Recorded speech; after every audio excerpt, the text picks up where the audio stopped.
ओम शांति। 21 जुलाई 2026। बाबा के महावाक्य।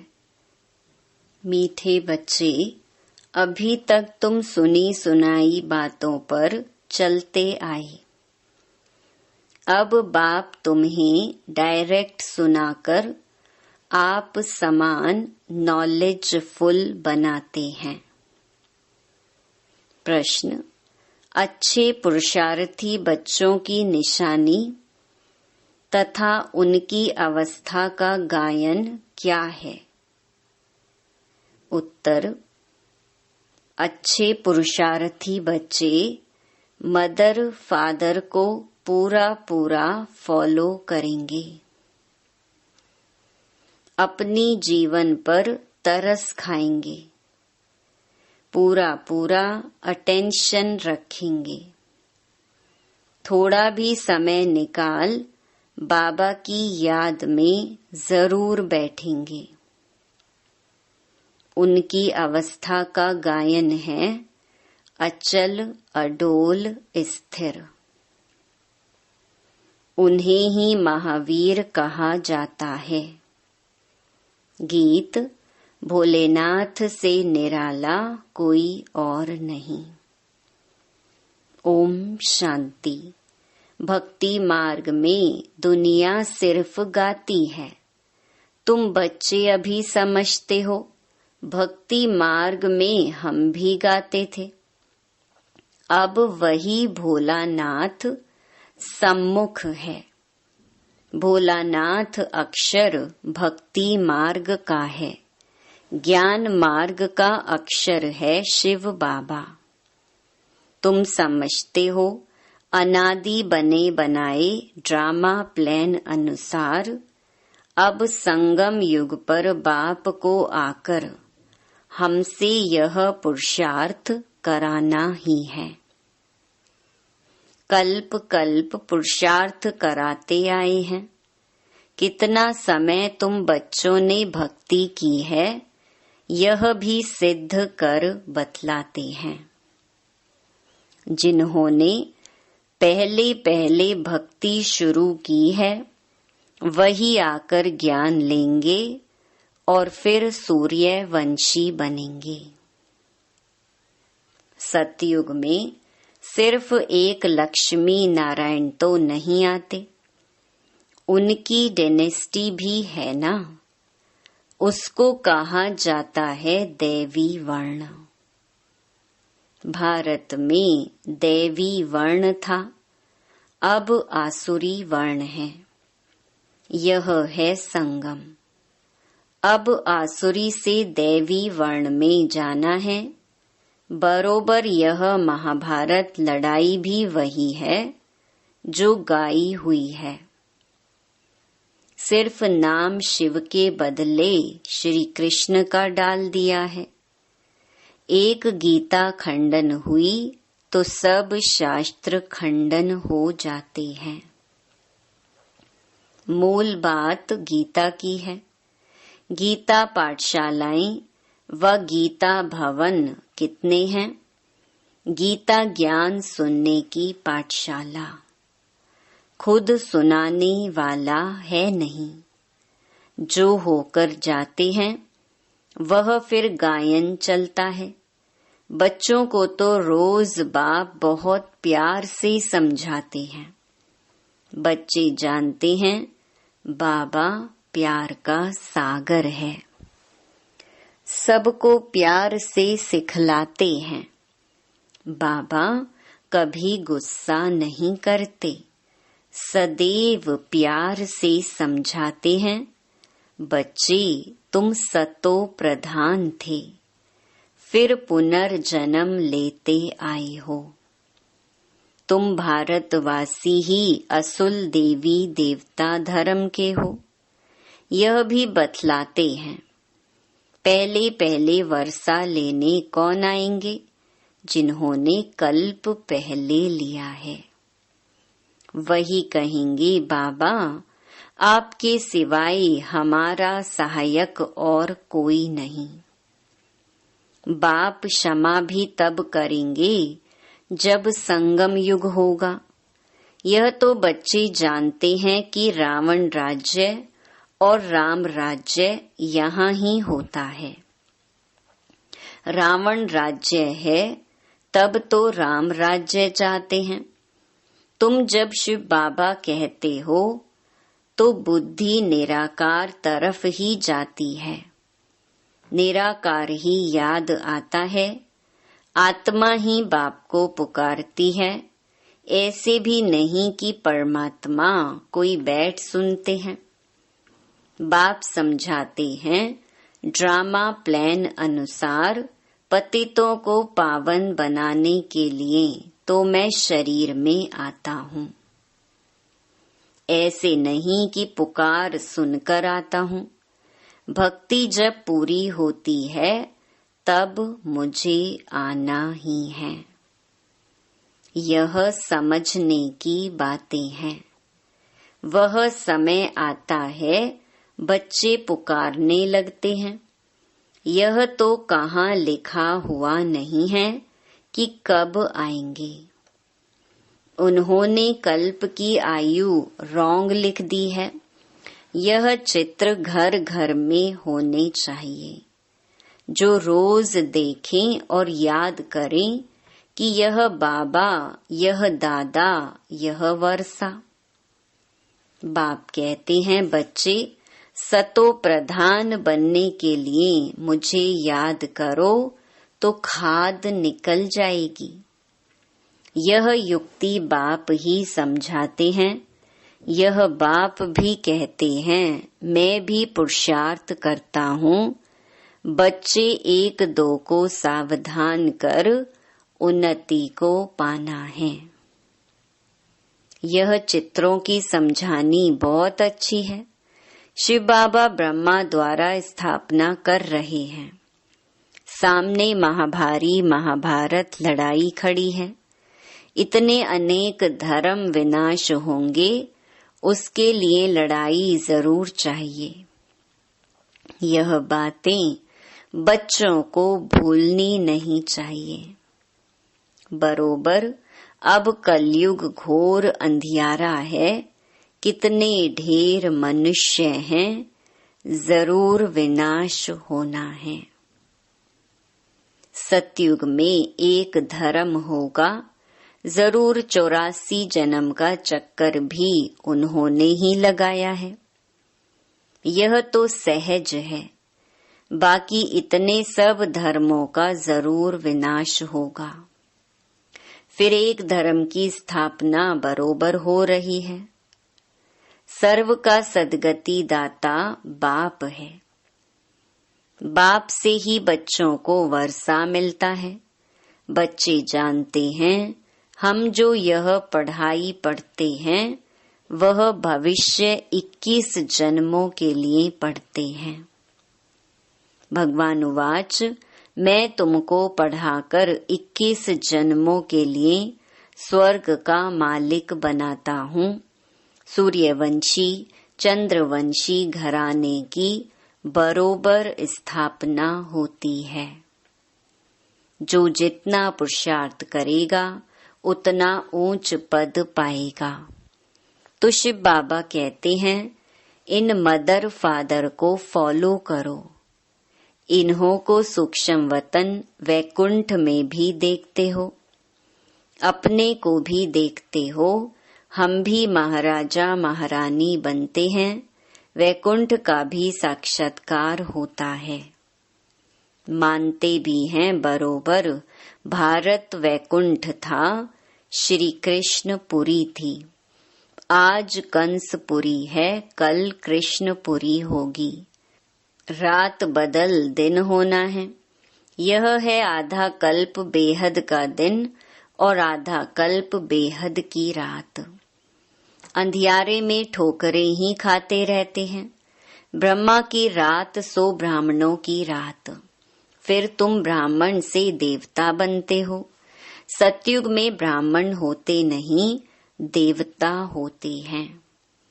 यह भी बच्चे जानते हैं। भारत पवित्र राजस्थान था, फिर अपवित्र राजस्थान बना है। भारत सदैव राजस्थान रहा है, राजाई चलती आती है और धर्म वालों की शुरू से ही राजाई नहीं चलती है।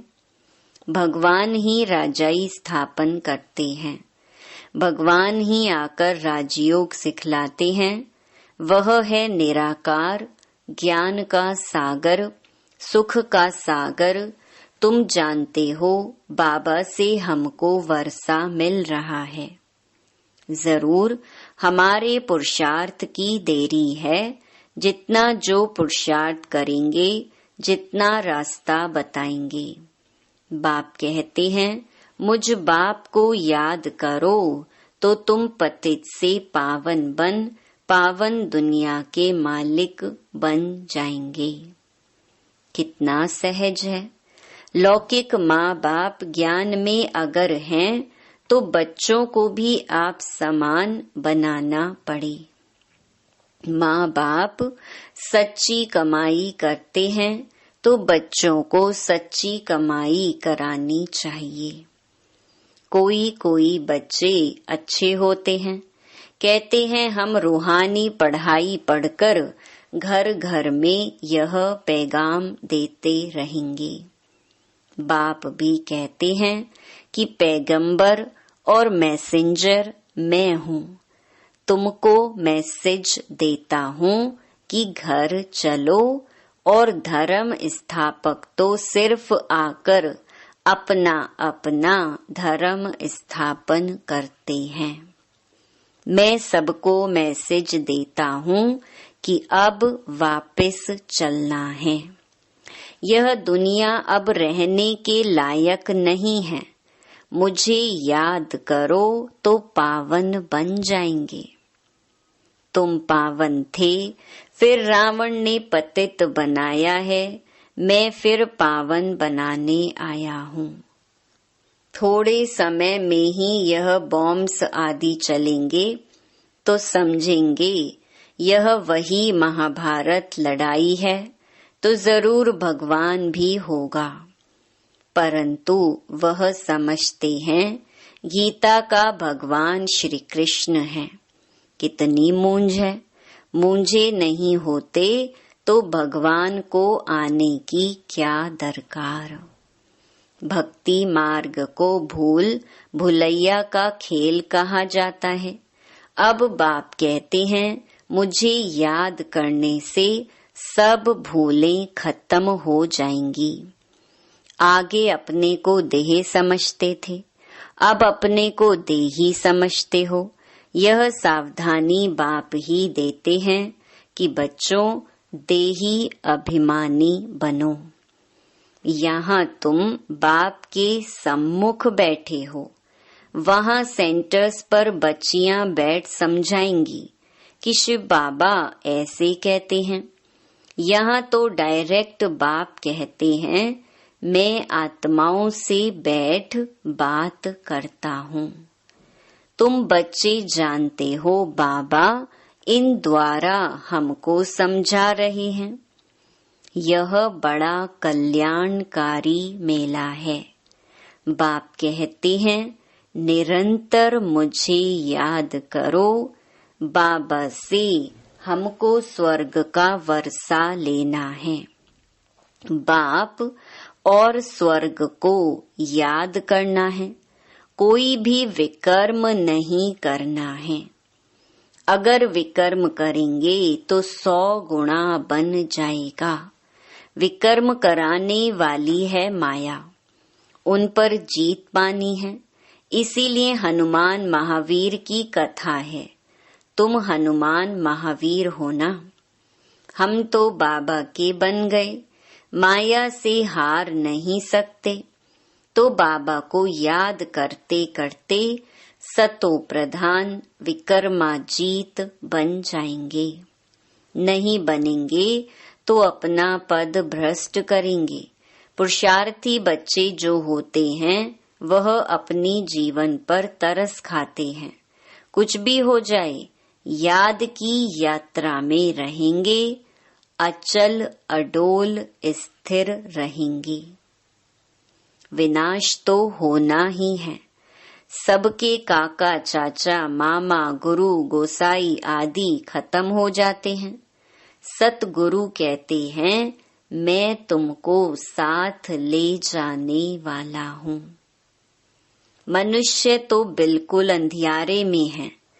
तुम जानते हो शिव बाबा हमको साथ ले जाएंगे, कहते हैं ना काल खा गया। परंतु मैं तो तुमको शांति धाम में ले जाता हूँ। आत्मा शरीर छोड़ चली जाती है, काल नहीं ले जाते हैं। आत्मा को निकलना होता है।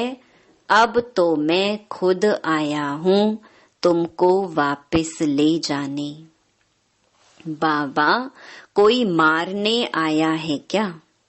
नहीं, तुमको पुराना शरीर छोड़ना है।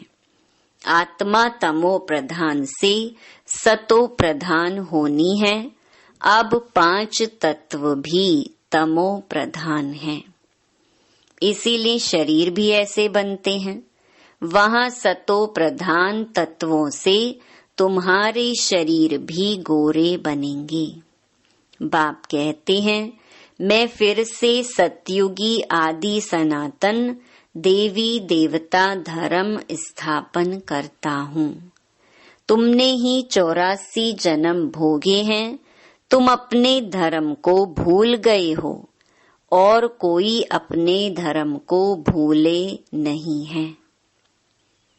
तुम अभी जानते हो हम असल में देवी देवता धर्म वाले इतने ऊंच से फिर नीच कैसे बने हैं। बाप बैठ कल्प कल्प तुमको ही समझाते हैं। तुम फिर औरों को समझाते रहेंगे। अब 84 का चक्कर पूरा होता है। विनाश सामने खड़ा है। स्वर्ग का मालिक बनने के लिए अपने को लायक बनाना है।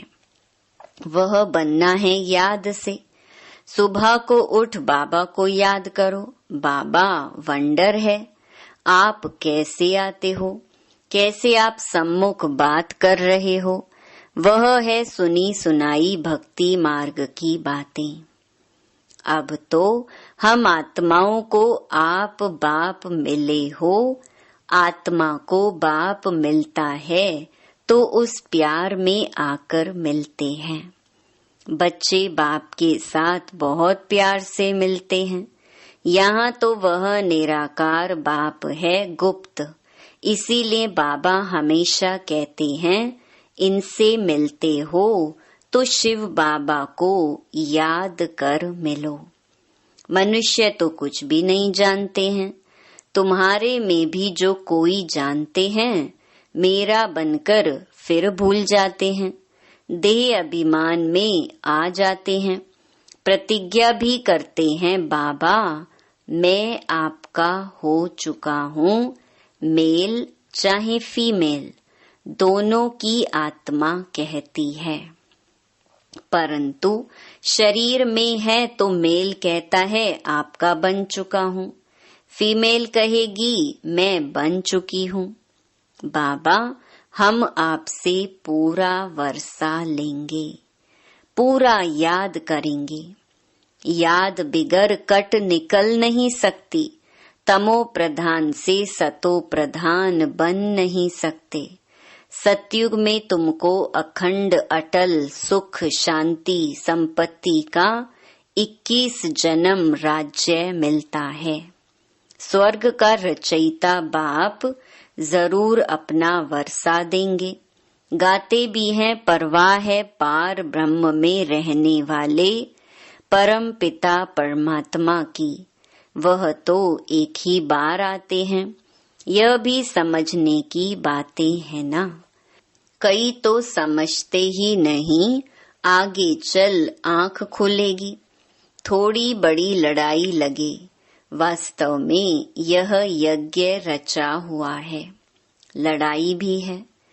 इस यज्ञ का किसको पता ही नहीं है। रुद्र ज्ञान यज्ञ रचा ही था कि विनाश हो।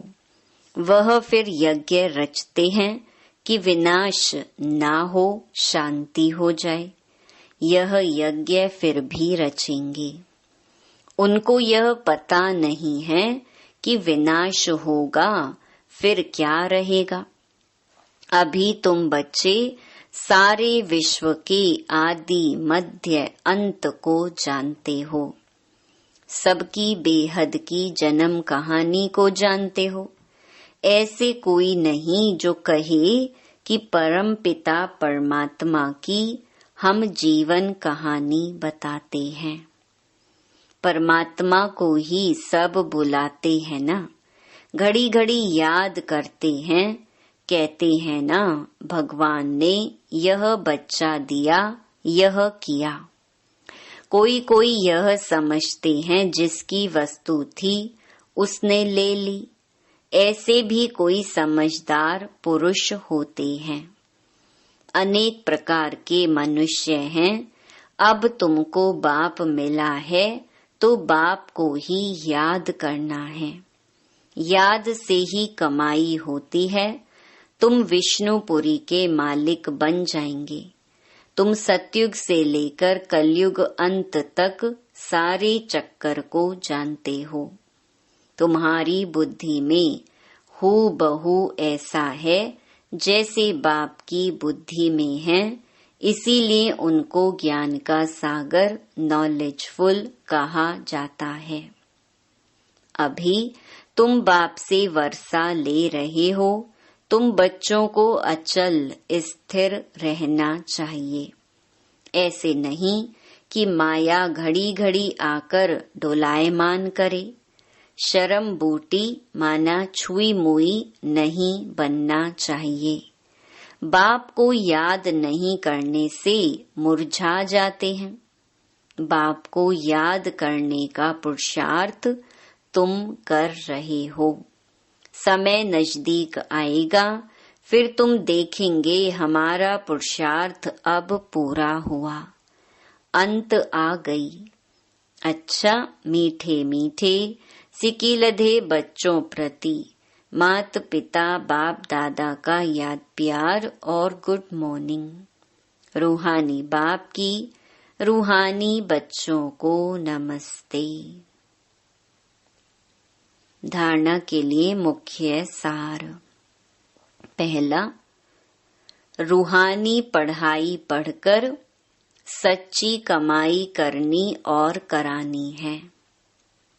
घर चलने का मैसेज सबको देना है। अब कोई भी विकर्म नहीं करना है। दूसरा, सवेरे उठकर प्यार से बाप को याद करना है। छोटी मोटी बातों में छुई मुई नहीं बनना है। अवस्था को अचल अडोल बनाना है। वरदान, नॉलेज की लाइट माइट द्वारा अपने लक को जगाने वाले सदा सफलता मूरत भव। जो बच्चे नॉलेज की लाइट और माइट से आदि मध्य अंत को जानकर पुरुषार्थ करते हैं, उन्हें सफलता अवश्य प्राप्त होती है। सफलता प्राप्त होना भी लक की निशानी है। नॉलेजफुल बनना ही लक को जगाने का साधन है। नॉलेज सिर्फ रचयिता और रचना की नहीं, लेकिन नॉलेजफुल अर्थात हर संकल्प, हर शब्द और हर कर्म में ज्ञान स्वरूप हो, तब सफलता मूरत बनेंगे। अगर पुरुषार्थ सही होते भी सफलता नहीं दिखाई देती है, तो यही समझना चाहिए कि यह असफलता नहीं, परिपक्वता का साधन है। स्लोगन, न्यारे बनकर कर्मेंद्रियों से कर्म कराओ तो कर्मातीत स्थिति का अनुभव सहज कर सकेंगे। ये अव्यक्त इशारे ज्वाला स्वरूप स्थिति में रह शक्तिशाली याद का अनुभव करो। जब योग में बैठते हो तो समाने की शक्ति सेकंड में यूज करो। सेवा के संकल्प भी समा जाएं, इतनी शक्ति हो जो स्टॉप कहा और स्टॉप हो जाए। फुल ब्रेक लगे, ढीली ब्रेक नहीं। अगर 1 सेकंड के बजाय ज्यादा समय लग जाता है तो समाने की शक्ति कमजोर कहेंगे। अच्छा, ओम शांति।